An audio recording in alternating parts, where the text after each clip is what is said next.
Hola chicos, ¿cómo están? Yo soy el Dr. Mijail y me alegra tenerlos una vez más para iniciar una nueva aventura, esta vez en inmunología, esta materia que está adquiriendo todavía una mayor importancia debido a los tiempos en los que estamos viviendo.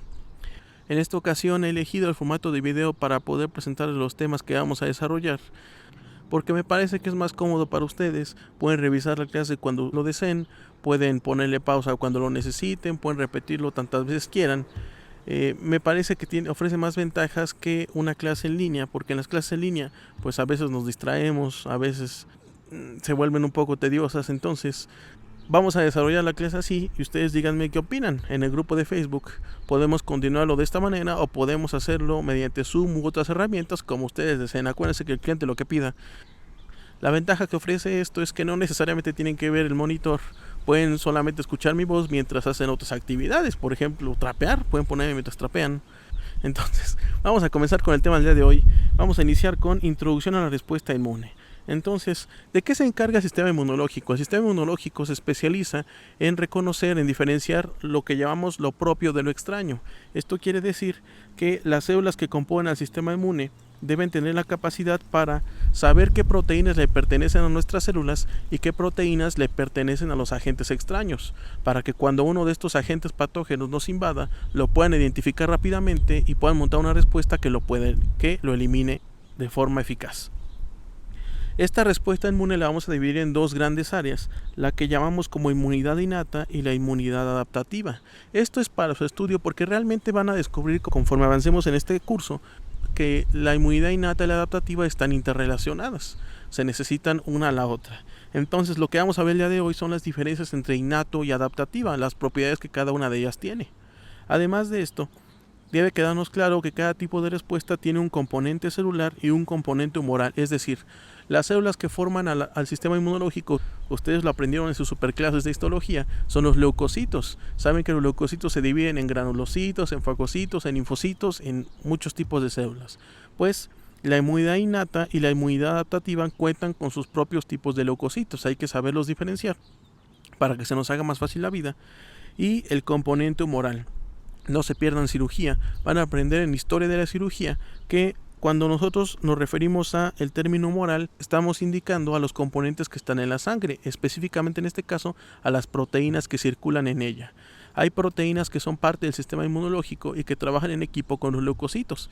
Estas proteínas son los anticuerpos o los miembros del complemento. Entonces, cuando vayamos a ver la inmunidad innata y adaptativa, hay que saber cuáles son las células que las componen y las proteínas con las que trabajan.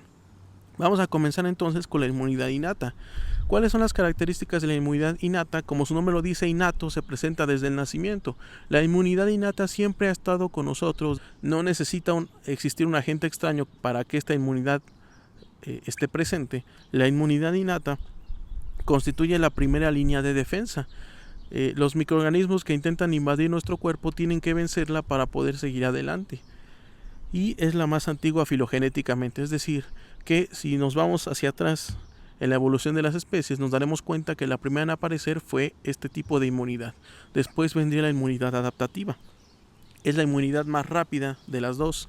Actúa en minutos después de que un agente extraño ha ingresado a nuestro organismo, pero tiene algunas limitantes. Tenemos el caso de que la inmunidad innata no es especializada. Esto quiere decir que sin importar el tipo de agente invasor que se presente, la inmunidad innata siempre va a responder de la misma forma. No importa si nos está atacando un virus, un parásito, una bacteria o un hongo, lo cual es un poquito ineficiente porque no podemos esperar que la respuesta sea igual de eficaz contra un virus que contra una bacteria extracelular, por ejemplo. Esto la limita un poquito. Otra desventaja de la inmunidad innata es que no genera memoria. Esto quiere decir que aunque logremos derrotar al agente invasor, no podremos guardar un registro de que combatimos contra él. Por lo tanto, si el agente regresa en el futuro, pues la respuesta va a ser la misma que la que utilizamos en el pasado. Es decir, si nos enfrentamos 1000 veces contra el mismo bicho, pues las 1000 veces vamos a responder de la misma forma. No vamos a hacernos mejores, no vamos a aprender la lección, siempre responderemos de la misma manera. Es como esas personas que regresan una y otra vez con su ex, así como la inmunidad innata, pues no tienen memoria. También tenemos el caso de la diversidad limitada. La diversidad hace referencia a cuántos tipos de moléculas extrañas puede reconocer el sistema inmune. En el caso de la inmunidad innata, los leucocitos que forman parte de esta inmunidad utilizan receptores en su membrana para reconocer las moléculas extrañas. Estos receptores se llaman PRR o receptores de reconocimiento de patrón. Lo malo es que los leucocitos de la inmunidad innata solo tienen alrededor de 100 variantes de estos receptores. Si nos ponemos a pensar un momento, ¿cuántos tipos de moléculas extrañas existirán en el ambiente y que forman parte de los microorganismos? Pues nos saldrá un número que quizás ni siquiera podamos nombrar. Es un número enorme, millones de moléculas extrañas. Entonces aquí observamos una limitante muy importante. Para reconocer esos millones de moléculas extrañas, solo contamos con 100 receptores disponibles. Esto quiere decir que habrá moléculas extrañas a las que la inmunidad innata no pueda responder de forma eficiente, y por eso necesitamos hacer equipo con la inmunidad adaptativa. Seguramente alguien ya lo está sospechando. Si la inmunidad innata está tan limitada en estos aspectos, quiere decir que la adaptativa debe cumplir estas falencias que tiene la innata. Con estos 100 PRRs, la inmunidad innata solo puede llegar a reconocer hasta 1000 PAMPs distintos. ¿Qué es un PAMP? Un PAMP significa patrón molecular asociado a patógeno. Es una forma de nombrar estas moléculas extrañas. A partir de este momento ya no le vamos a decir moléculas extrañas, vamos a decirles PAMPs cuando hablemos de la inmunidad innata. En el caso de la inmunidad adaptativa tenemos lo siguiente. ¿Cuáles son sus características? Que a diferencia de la innata, que siempre responde de la misma manera, la adaptativa se adapta al agente invasor. La inmunidad adaptativa sabe cuál respuesta va a ser la mejor para matar al agente extraño. Sabe que no es lo mismo atacar a un virus que atacar a un hongo extracelular, por ejemplo. Lo malo es que para preparar esta respuesta, que es más coordinada, más eficiente, la inmunidad adaptativa necesita días, mientras que la inmunidad innata llega rápidamente a darse de golpes con el agente extraño, sin importar quién sea. La inmunidad adaptativa dice, no, espérame tantito, necesito estudiarlo, necesito prepararme para poder montar la respuesta que sea mejor. La inmunidad adaptativa es muy diversa. A diferencia de la innata, la adaptativa cuenta con alrededor de 1 por 10 a la 9 receptores diferentes para reconocer agentes extraños. Este es un número enorme que puede compensar la falta de diversidad que tenía la inmunidad innata. Con este repertorio de receptores puede reconocer a un montón de agentes extraños. Los receptores que se utilizan para ello se llaman TCR y BCR. Son parte del linfocito T y del linfocito B. Hablaremos de ellos más adelante. La inmunidad adaptativa tiene una elevada especificidad. Eso quiere decir que se puede enfocar en regiones específicas de las moléculas extrañas.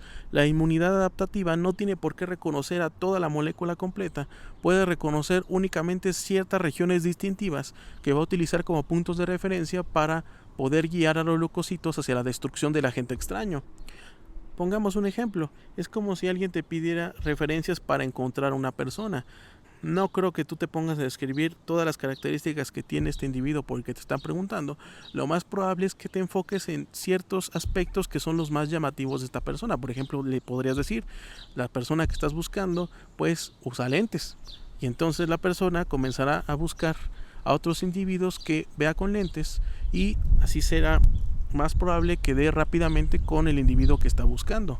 Esto es lo que hace el sistema inmunológico. La inmunidad adaptativa se enfoca en ciertas regiones específicas de las proteínas extrañas. Esto es bueno porque pues, es más rápido y es más específico.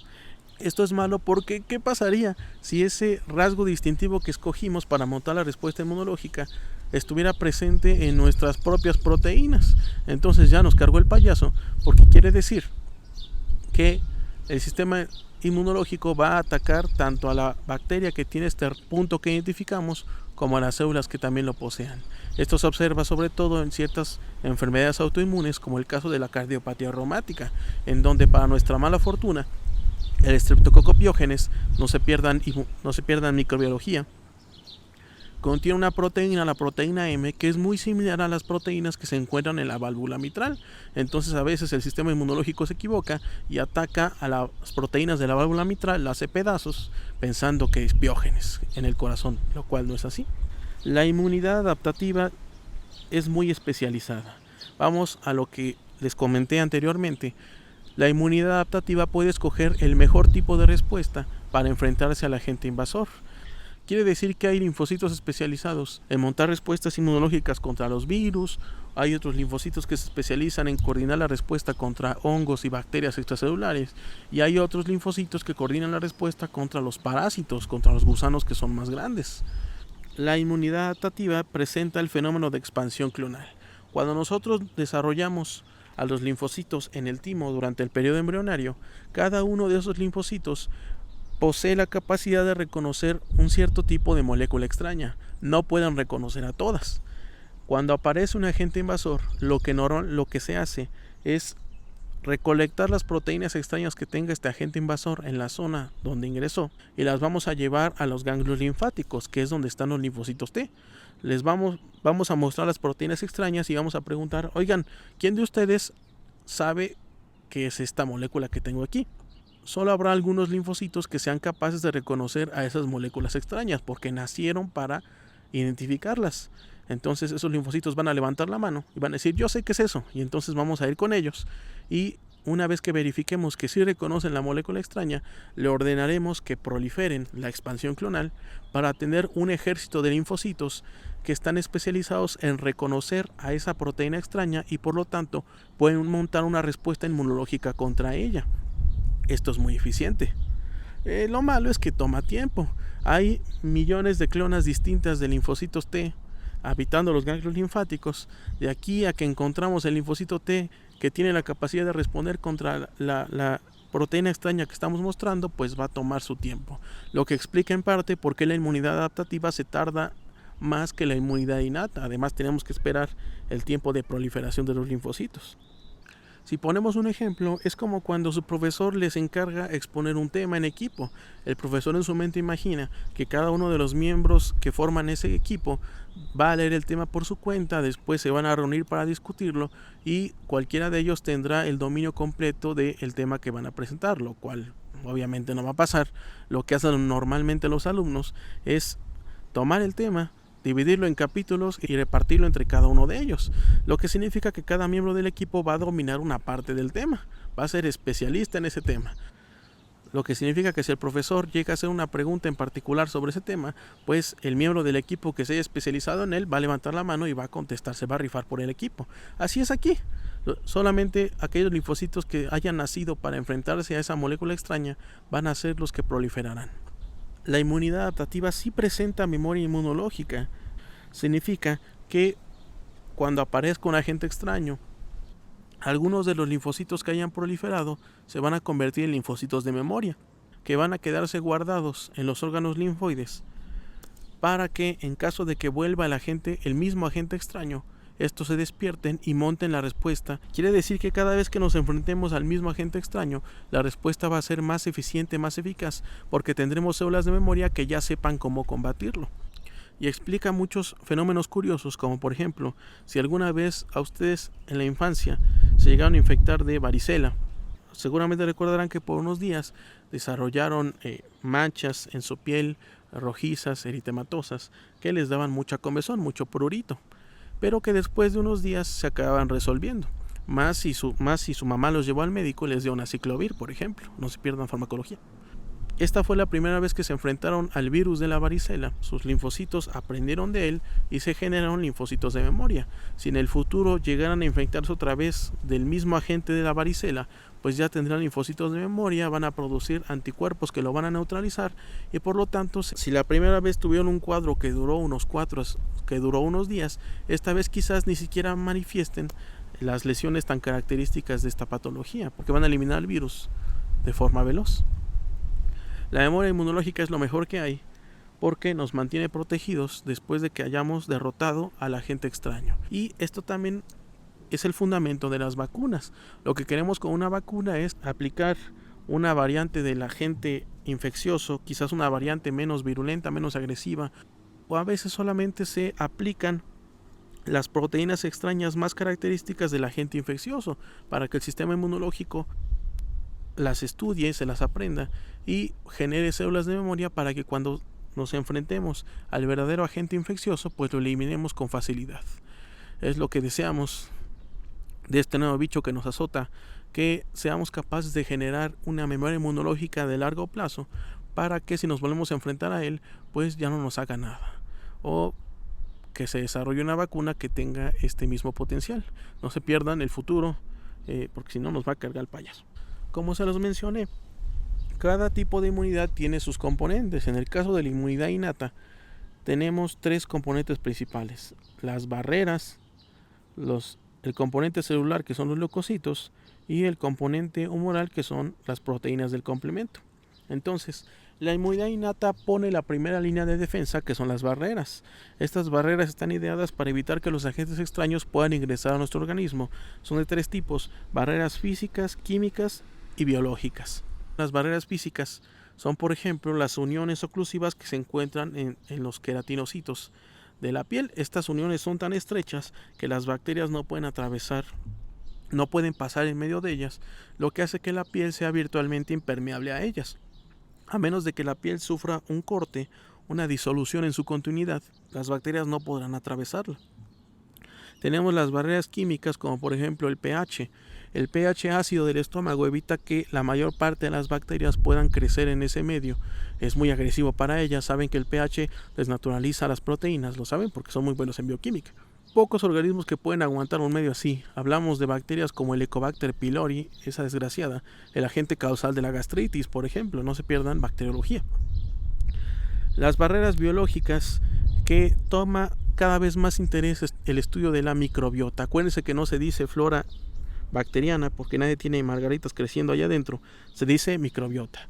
Las bacterias que se encuentran habitando en el intestino, en las cavidades, son también una barrera a nuestro favor, porque cuando aparece un agente extraño, pues las bacterias que ya están colonizando nuestro intestino, nuestra boca, no van a dejar que esa nueva bacteria se asiente tan fácilmente. La bacteria invasora va a tener que competir por los recursos con las bacterias que ya se encontraban ahí. En cuanto al componente celular, pues tenemos a los leucocitos, que vamos a dividir en 3 grandes grupos: los granulocitos, los fagocitos y los linfocitos. Los granulocitos, como lo recordarán seguramente de sus superclases de histología, estos leucocitos tienen gránulos en su citosol, y dentro de esos gránulos contienen proteínas que pueden desatar la inflamación, el primer paso de la respuesta inmunológica. Además, contienen proteínas microbicidas, proteínas que son muy agresivas contra los agentes extraños y que si se las avientan, pues pueden destruirlos. Los granulocitos que forman parte de la inmunidad innata son el mastocito, o también conocido como célula cebada, y el basófilo. El mastocito en sus gránulos tiene histamina, vamos a hablar de ella más adelante, que está vinculada al inicio de la inflamación, pero que también tiene un papel relevante en el fenómeno de alergia. Los pacientes que sufren asma tienen muchos problemas para lidiar con la histamina, se les cierra la vía aérea. ¿Se acuerdan que ya dieron un primer vistazo a las funciones de la histamina en bioquímica el año pasado? Es derivado de la. Si son muy pros sabrán de qué aminoácido viene. Tenemos el caso del eosinófilo, el basófilo. El basófilo es 2020, chicos, y seguimos sin comprender si el basófilo realmente tiene un papel relevante en el sistema inmunológico. El basófilo se la pasa ahí como un sujeto misterioso, nadie sabe por qué está ahí, nadie sabe qué va a hacer, pero está a punto de hacer algo. No vamos a hablar de él en el futuro porque no sabemos mucho. Recordarán en histología que representaba menos del 1% del total de los leucocitos circulantes. No se pierdan el futuro, quizás el basófilo era una gran superestrella, pieza clave de la inmunidad innata, y nosotros ahorita lo ignoramos. El eosinófilo es un sujeto muy valiente porque se agarra de tú a tú contra los grandes parásitos, estos gusanos que son enormes. El eosinófilo es muy pequeñito, pero no le da miedo agarrarse con estos enormes seres para él. Es el protagonista de la defensa antihelmíntica. ¿Qué significa esto de antihelmíntico? Te debes estar preguntando. De ahora en adelante, cuando escuchen el término helminto, van a recordar que estamos hablando de gusanos parasitarios. El neutrófilo, que pertenece a las dos clasificaciones, porque en histología seguramente aprendieron que el neutrófilo sí tiene gránulos en su citosol, pero también tiene la capacidad de fagocitar. Neutrófilo y macrófago son los fagocitos más importantes. Macrófago nació para devorarse todo aquello que considere extraño. Una vez que se comen las bacterias y las encierra en sus vesículas, después las elimina mediante la producción de radicales libres, un fenómeno conocido como el estallido respiratorio y del cual hablaremos más adelante. Esto ya también lo vieron en bioquímica. Aquí es donde se empiezan a dar cuenta que sí era importante, chicos, porque resulta que inmunología es una fusión entre histología y bioquímica, lo mejor de ambos mundos. Tenemos también a la célula dendrítica, o mejor conocida como la DC, como DC Comics. La célula dendrítica se especializa en recolectar moléculas extrañas en la zona de invasión, después migra al ganglio linfático y se las enseña al linfocito T para que las reconozca y monte una respuesta inmunológica más avanzada.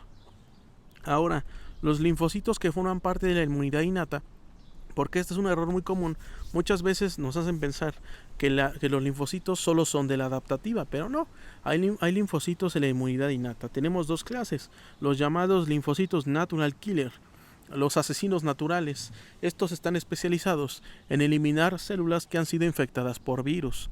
Una vez que una célula es infectada por uno de estos agentes, empieza a mostrar ciertas proteínas en su membrana que le avisan al natural killer: oye, natural killer, me acaban de infectar, ayúdame. El natural killer va, verifica que efectivamente han infectado a esa célula y pues tristemente no la ayuda, nada más la mata. El natural killer elimina todas las células infectadas por virus para que la célula se muera junto con el virus y no se siga diseminando.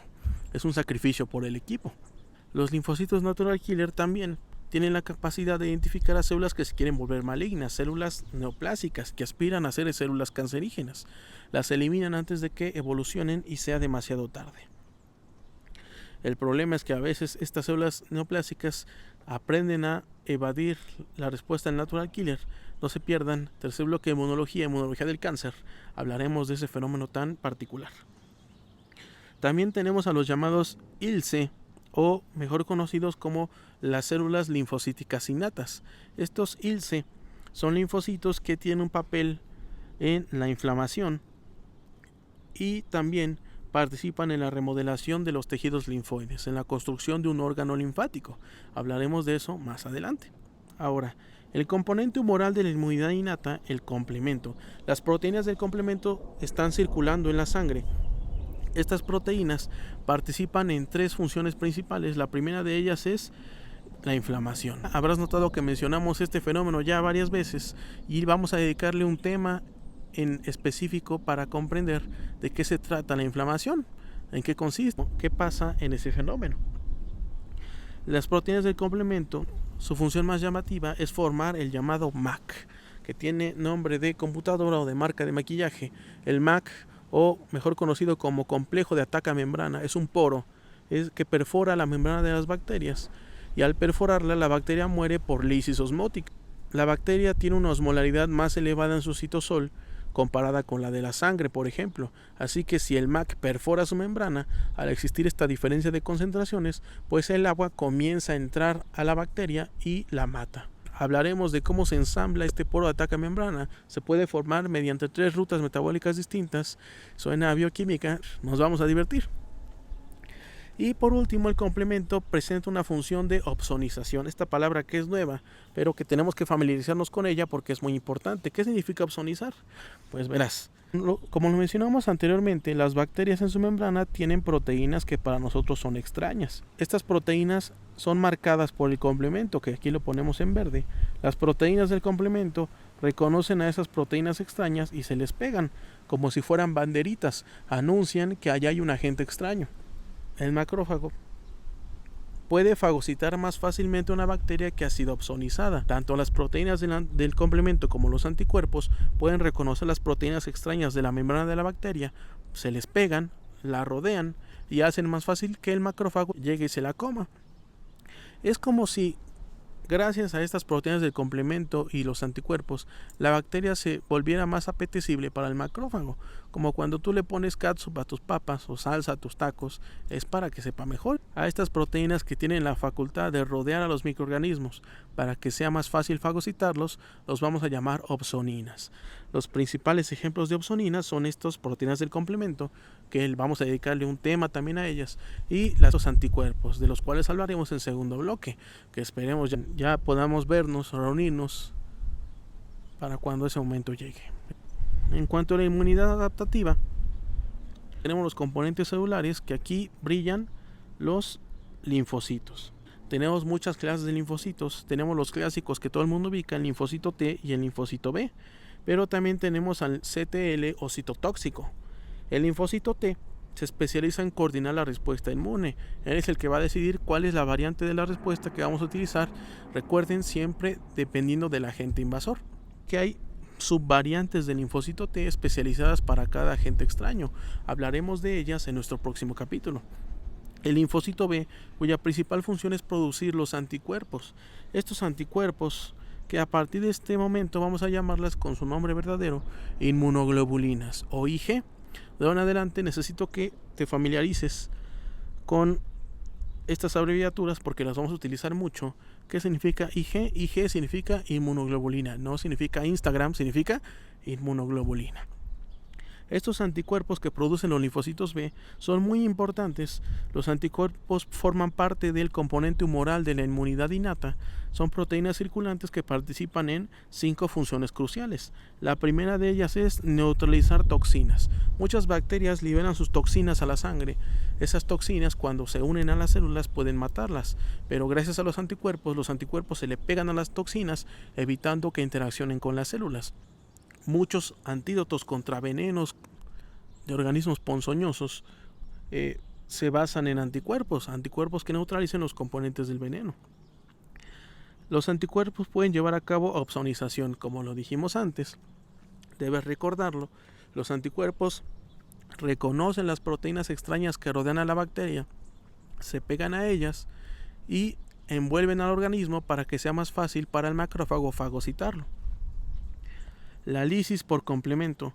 Resulta que una de las formas para que el complemento construya su poro de ataque a membrana es con ayuda de los anticuerpos. Hablaremos de eso en el tema de sistema del complemento. Citotoxicidad por anticuerpos. Los anticuerpos pueden desencadenar el fenómeno de muerte celular. Hablaremos de eso en segundo bloque. Y de granulación. Pues resulta que los leucocitos que tienen gránulos en su interior responden a ciertas variantes de anticuerpos. Cuando detectan que estos anticuerpos están presentes en la sangre, en su medio, entienden que es momento de liberar los componentes de sus gránulos para enfrentarse al agente extraño. El anticuerpo que por excelencia despierta este tipo de respuestas es la IgE.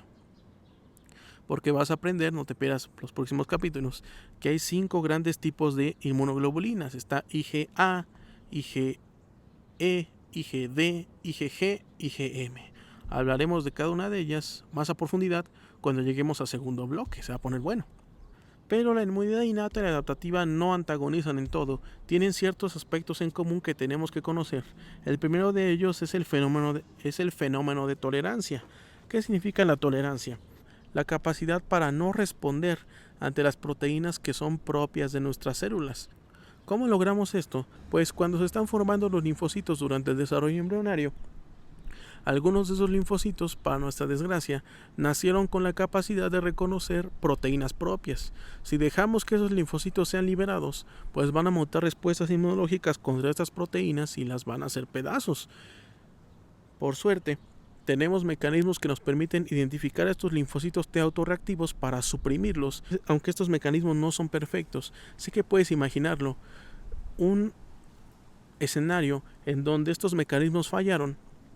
Un linfocito T autorreactivo, supongamos que un linfocito autorreactivo que reconoce proteínas del páncreas quedó vivo por ahí, no fue eliminado, no fue suprimido, y entonces el niño nace, este linfocito, para nuestra desgracia, reconoce las proteínas del páncreas como extraña, monta una respuesta que hace pedazos al páncreas, a las células beta. Sin células beta, sé que adivinarás que ese niño está a punto de desarrollar, ¿sí?, diabetes mellitus tipo 1. Es un modelo que se propone.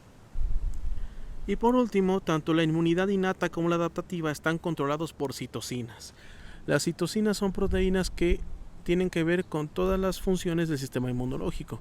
Función que ustedes quieran describir es controlado por una citocina. Los leucocitos liberan estas proteínas para comunicarse entre ellos y desatar sus respuestas.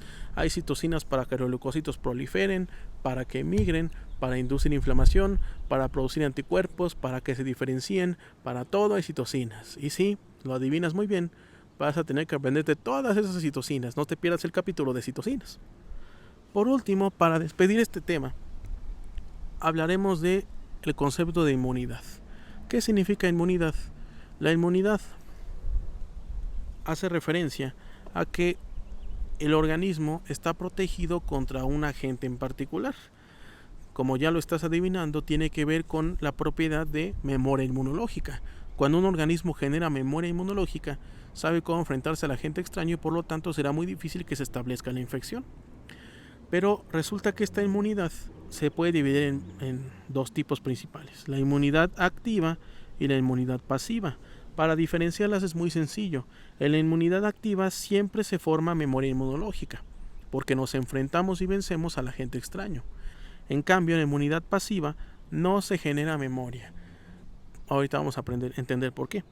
La inmunidad activa la vamos a dividir en una inmunidad natural y una artificial.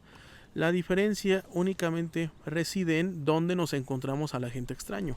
Si el agente extraño nos lo encontramos en la naturaleza, nos enfrentamos a él, lo vencemos y generamos células de memoria, entonces se considera una inmunidad activa natural.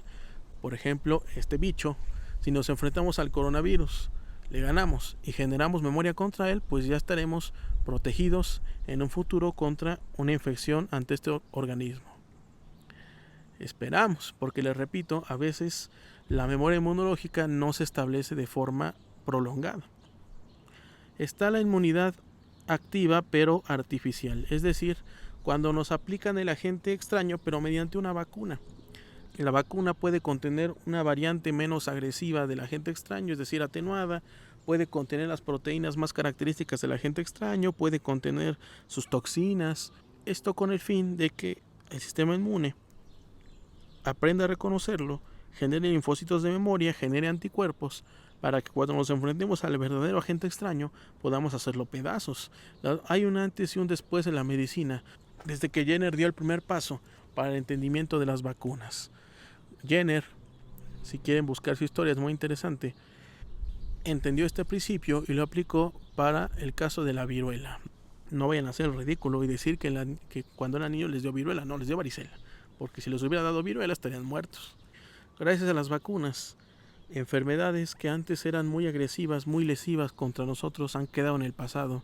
El virus de la poliomielitis está enterrado junto con la viruela, por mencionar los más peligrosos.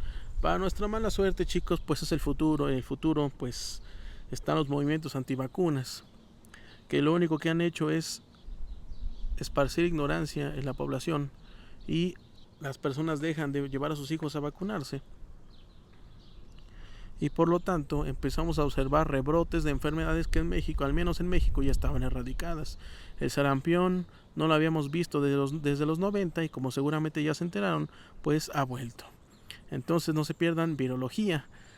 Tendremos que hablar del virus del sarampión porque pues tendrán que diagnosticarlo otra vez porque ha vuelto, chicos. Y están esperando a sus amigos también por volver. No se pierdan tercer bloque de inmunología. Hablaremos más a fondo de cómo se forma una vacuna, qué tipos de vacunas hay, cuáles son sus características. Es muy importante. La inmunidad pasiva, tenemos la variante natural. ¿Qué pasa aquí? En la inmunidad pasiva natural lo que se hace es transferir anticuerpos hacia el individuo para que con esos anticuerpos quede protegido contra los agentes extraños. La persona que le pasa los anticuerpos ya es inmune contra esos agentes. El ejemplo clásico de la inmunidad pasiva natural, pasar anticuerpos a través de la leche materna. Gracias a la lactancia, hay que fomentar la lactancia, acuérdense, porque gracias a la leche materna el niño adquiere una gran cantidad de anticuerpos de la madre y queda protegido durante los primeros 6 meses de todos esos agentes extraños. Imagínense que al niño no lo quieren amamantar, solo le dan fórmula. Quiere decir que ese niño está en riesgo de infectarse con uno de esos bichos porque su sistema inmunológico no se ha desarrollado completamente.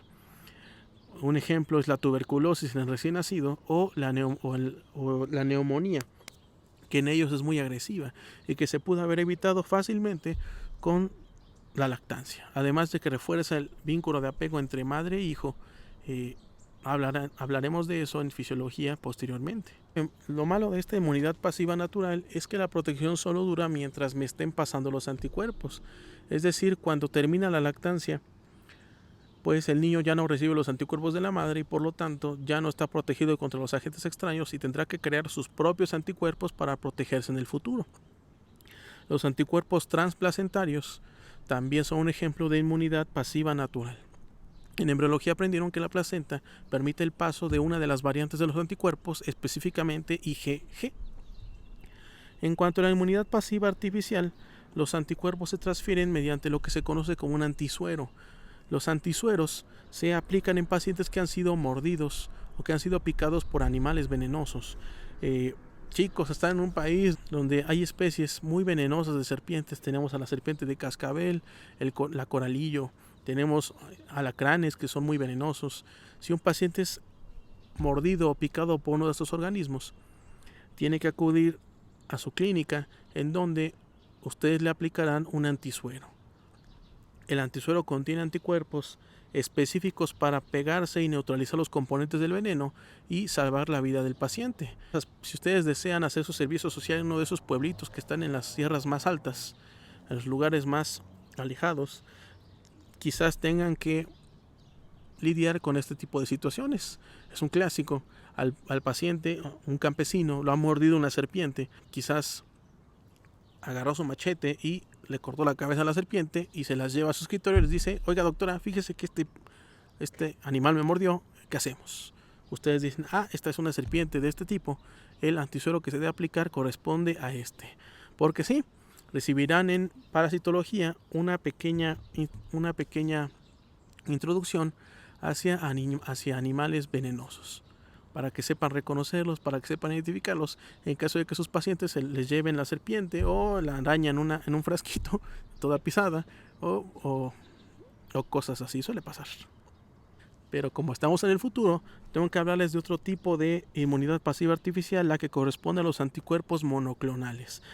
Somos capaces de producir en el laboratorio anticuerpos contra proteínas específicas. Estos anticuerpos monoclonales se usan sobre todo en la terapia contra enfermedades autoinmunes. En las enfermedades autoinmunes, el paciente muchas veces no puede controlar su propia respuesta inmune, que lo está atacando a él mismo. Lo que hacemos es producir anticuerpos monoclonales, se los aplicamos al paciente y estos anticuerpos se pueden pegar, pueden neutralizar, por ejemplo, receptores para citocinas, y como los bloquean, pues ya no se puede seguir impulsando más inflamación y la respuesta inmunológica comienza a ceder.